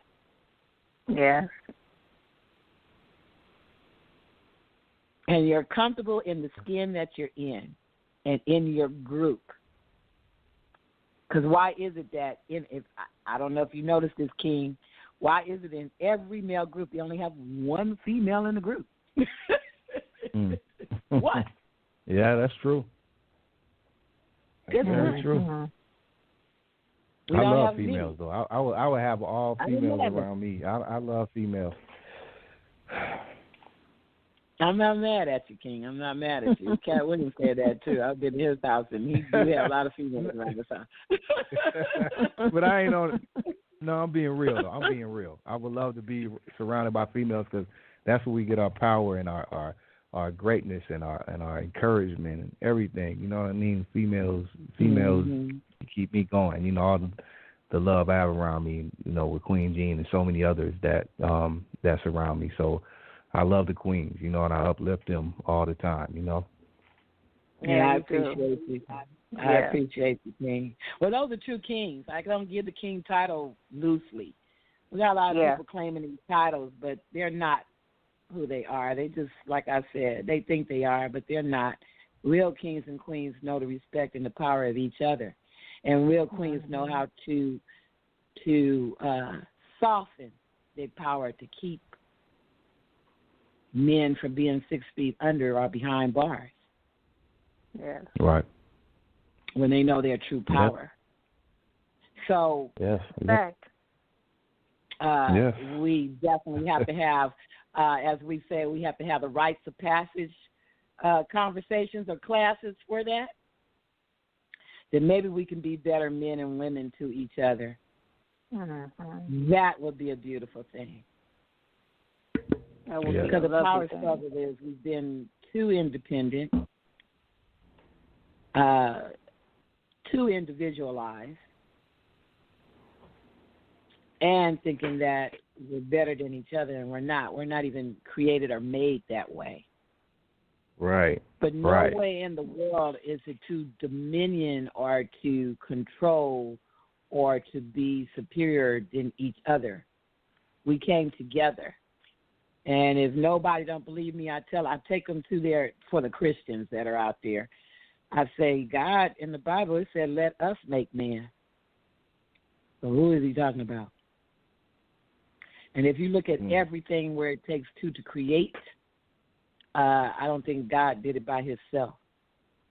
So I understand earth and the God, Mother Earth, Mother Nature.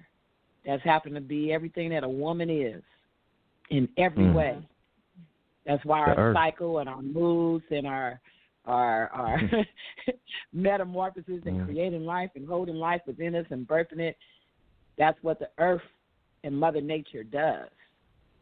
Mm-hmm. Wow, you put that in a great. Wow, you broke that down real well. Yeah, that's a great way God, to look at that. He was the seed. He was the seed to produce it. So that's what God is, the producer. So when we recognize that, then we'll know how to be in our right position. But there's no way in the world that it's supposed to control someone or to make them feel any less. We both have a responsibility that is equal, but we respect each other's role and who we are and what we're supposed to do. And that's how we can mend together and make things grow. There it is. There it is. Silky, Miss Silky D. Yes. Silky, I think we ran out of time, but I mean, this is just this whole thing. Great conversation. Go on all night. Right. I would love to. Great. We got to bring you back. We got to do this again. I know, whenever you have time, I would love to bring you back. We have panels and we discuss a lot of these things we talked about. We still wanted to get more into Miss Silky D, but what I think we proved tonight is Silky D is more than, like you just said, than the surface of what they thought they were going to get, just the music and the DJ. We got that, but we got so much more from you. And this is what I think it's all about. You know what I mean? That we can see what we have with people beneath the surface. Like, we don't know the people, like you said, Battle Cat, and these people we think of just producers, and there's so much more. So I'm glad that we did get that tonight, and it was just great, incredible, and we really appreciate you, Miss D, for joining us. We really do. I appreciate you both, and if there's anything or anyone that you'd like to have on your show, reach out to me. Help make that happen. I think your show is dynamic. I thank BTP Media for being a part of this, and the G-Lew show. You guys are about to change. We have to have more like it, and I thank you both. I really do. And Queen G. Yes, you in the neighborhood, come on through. I really would love to have you there at my event in August. I invite you. I can't come, it's all. Miss D? Yes, you can. Damn, Miss D. Now, come on now. I appreciate you showing the love to the Queen, but Jesus Christ, Miss D. Yes, I would love to come too. Lou, I don't know where you're at. Where are you? Okay. Where are you? Look, I'm in North Carolina I ain't far from as well. I'm not in California. I'm in North Carolina. Okay. Where are you? But I am from California, though. I am. We're both from California. I'm in Atlanta right now. We're out. You in Atlanta? We're never far. Well, check it out. When I come to Atlanta, I'm coming to visit you because I got folks in Atlanta. Okay. And then I guess I have to make an hour or two to get to and when I come to California, you definitely have to do that. Next month, we'll be pulling up over there, too. When I come to California next month, I will be coming to your event. How about that? You better hit me up. If you guys are here in Cali, both of you guys better hit me up. That's real. Yeah, when I touch down in Cali, I will definitely hit you up. If I'm not there for the event, I don't need to be there for the event. I just need to be in the presence of another queen. And amen, queen. So when I come to Cali, I'm holding it to you. King. I got your number. Yeah, King. I want you here. The last Saturday in August. Okay. Because you know what? Because what's that? If you do, I'm going to make sure that the whole world knows about you. Because my fans happen to be Brazil, Spain, Africa. Now I got New Zealand because I spoke to the Polynesian Panthers a couple of weeks ago. That's my world. I've been global for the past 7 years. I'm not USA, but the rest of the West Coast is trying to catch up with me because, trust me, they tapped in on me. But the point is, I want to be able to provide that for what you have going on, and that is the way to do it at the 5 Points U Foundation. Okay. I accept the invitation. Thank you, Queen. Not only is the invitation, it's a promise. It's a promise. Wow. Okay? Wow. It's a promise. Wow. Because I got to have more. How else better are we going to connect with each other? Right. Globally. To get with our other brothers and sisters. You see what I'm saying? We got to get in touch with our other brothers and sisters from other parts of the world. Yes. Well said. Well, I guess that's it, ladies and gentlemen. Wow, I'm a loss of words, but tonight was incredible. Speechless. That's what I'm looking for, literally. But tonight was incredible, ladies and gentlemen. Once again, the legendary and lovely and talented, brilliant Queen Miss Silky D, First Lady of Uncle Jam's Army. Miss Silky D, please tell the people before we go where they, again, if they missed it earlier, where they can follow you at, where they can get at you at about these things. So many things you have going on. The Hip Hop Museum. They want to follow your page, your social media. They want to book you please support the Universal Hip Hop Museum. Yeah, please support the Universal Hip Hop Museum. A lot of people don't know this is hip hop and it's Black owned. You can't say that for all the rest of our museums that represent us. This is Black owned. www.umbrella.org. We have incredible global things that are going on around the world in the love of hip-hop and its culture. It'll be opening up Breaking Ground 2023 and see all the fantastic things that we're doing. And we're doing virtual events and stuff on there, so you'll catch a lot of your pioneers, DJing, and the new school as well. To get in touch and see all the things that I'm doing, the number 1, Such Queen at Instagram, or hit me up on Facebook if you like. Definitely, that's Silky D. Williams. Again, Silky D. Williams at Facebook.com. And once again, I open up my doors to those who walk the walk and not talk the talk. So, and everything about me and my rep, I have hold true to. I've launched off many careers, and we got something going on for the young. This ain't no old school and no new school thing. I'm letting you know right now. Chuck D and a whole lot. I'm putting this out there. Chuck D and all of us is opening up the doors for the young people to give them the opportunity to be about this culture, their poetry, their films, and their music. But this time, it ain't going into the corporate world. It's going back into our communities. That part. That part. There it is. That part. You'll hear more about it. Yeah, you'll hear more about it. But I definitely am holding a title on my head of making that, being that to make that happen. I got that call from the Zulu Nation. And everybody knows Zulu is a part of the hip hop. Yep. That's right. Oh, yeah. And so those Zulus, the foundation. As well, that's right. The Zulus, this is what's going down. And we're talking about creating wealth for all of us. We want to stop 60% of the homeless come from the entertainment game. 60%. We like to change that and make sure that we create that. That's a large percentage. Yeah, it comes from the entertainment game because we have so many young people that, they come out here to try to make that break. They try to get out big here. City of dreams and get lost. They keep getting chewed up and spit out, and it's expensive here. You need on a regular basis, you need $100,000 they say to live and survive in L.A. So what's that telling you?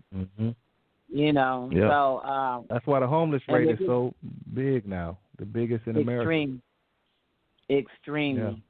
Yeah. Not just here in L.A. It's San Francisco. Orange County, Santa Monica. Yeah. You just don't see it because they're rich enough to make them disappear during the working hours. And they come back. The after hours or before hours. It's extremely real here. But we want to change that in some form or fashion to really educate you the game, to really survive, and to take this where this money is not. While somebody's making money off of you, they just don't keep making money. We want to turn around and bring it back into the community.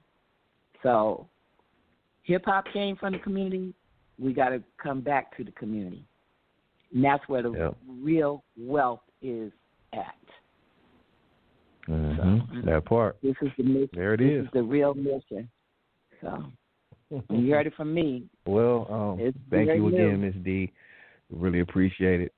Incredible. We thank truly you. enjoyed the conversation. Blessed to you. Yes, blessed to your prosperity, and I'll be following you. Yes, and same here, likewise. So many, but trust me, I'll be tapping in every now and then. I do.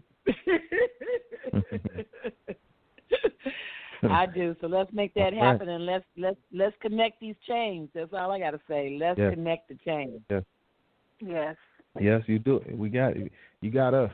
I'm all in. I hope you're all in. We're all family moving forward, and it's all love. So just thank you again for this incredible conversation and game knowledge, jewels, everything that you dropped tonight, the word that you brought, everything. We appreciate it. And blessings to you again, and thank you. We'll be in touch. The lovely, legendary Miss Silky, DJ Silky D, the First Lady of Uncle Jam's Army.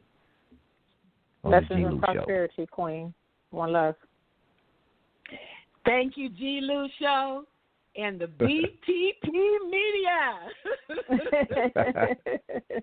Peace and blessings, y'all. Peace and blessings. We love y'all. We out of here. Westside Wednesdays, the G-Lew Show. Peace and love. Thank you, Queen. Love you. We out. Okay, love you. Peace. With the ball, and this is a story about a